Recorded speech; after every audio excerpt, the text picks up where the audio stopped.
Today, we are going to be doing a video on the top 10 supercars in GTA Online in late 2022.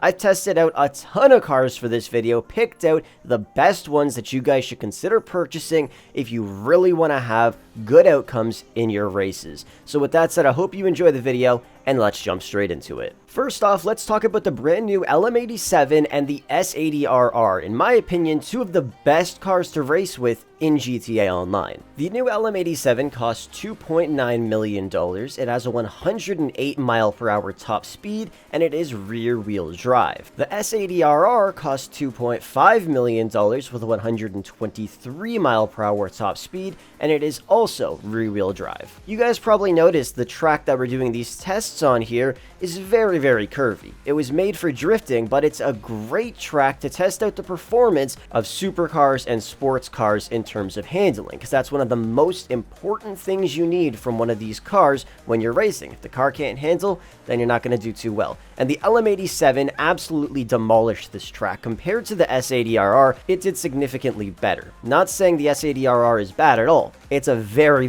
good car, but when it comes to sharp turns, the LM87 did perform a lot better. Other than that, they're pretty much the exact same. Even when I did a drag race between both of these cars at the airports, they pretty much tied. So the top speed may play a bigger part if you have longer straightaways than the entire runway at LSIA. If you're on a budget, I would consider purchasing the S80RR. It is truly an amazing vehicle, and it is $400,000 cheaper than the new LM87. But if you don't really care about the money and you just want the best bang for your buck, go ahead and buy the LM87. It is actually a really good car, and if you're going into races with lots of sharp turns, trust me, you're going to be outperforming a lot of other vehicles. Next up is the Projet Emrys. You could purchase it for $2.75 million.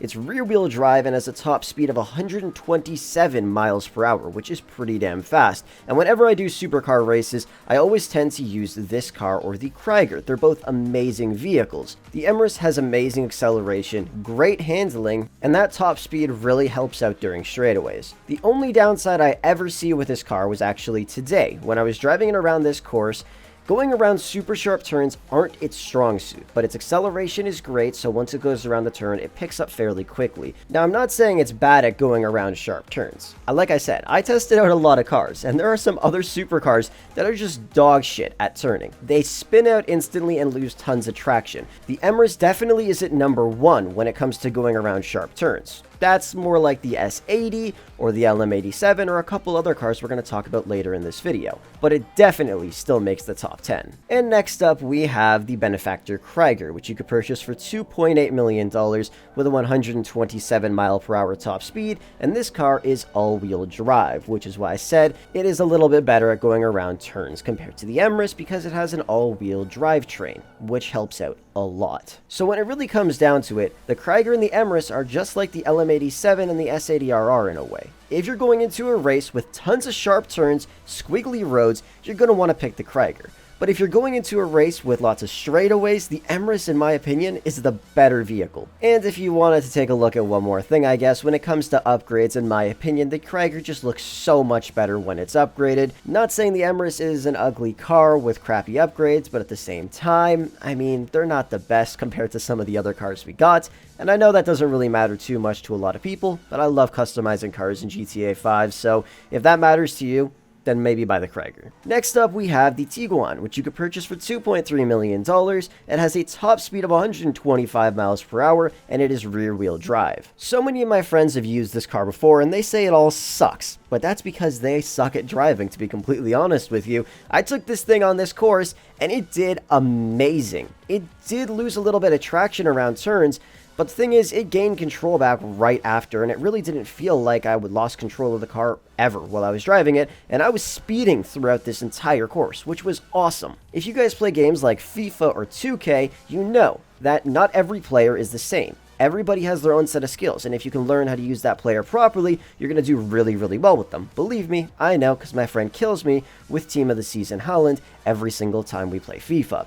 But this car right here, if you learn how to use it, you will absolutely clap in races. Plus, it's not the most expensive car, sitting at only $2.3 million. Obviously, comparing that to 2013 prices, it's pretty damn expensive, but for the price you're paying right now, compared to some other vehicles, and if you learn how to use it properly, you're going to destroy in a lot of races. Next up is the Nero Custom. You can purchase the regular Nero for $1.4 million, pay an extra $600K at Benny's or in your office garage, and upgrade it to the beautiful Nero Custom. It has a top speed of 127 miles per hour, and it is all-wheel drive. Now, I never really used this car too much in races, but I think I might have to now. Just like the Krager, all-wheel drive plays a huge part in races with lots of turns, and this car demolished. Now I can see why so many people still use the Nero Custom in races. It is really, really good. And comparing it to the regular Nero, the Nero is still a great vehicle. It's just a tiny bit slower, and I really think that's the only main difference, except for some upgrades. So if you really don't want to pay the extra $600K to make the car look so much nicer, then don't. But don't forget, you can always upgrade it whenever you want. So if you only have a $1.4 million budget, then you're kind of blessed. And don't forget, yes, that's right, $1.4 million is very cheap for the amazing vehicle that you're getting. Even $2 million for the custom version is truly outstanding.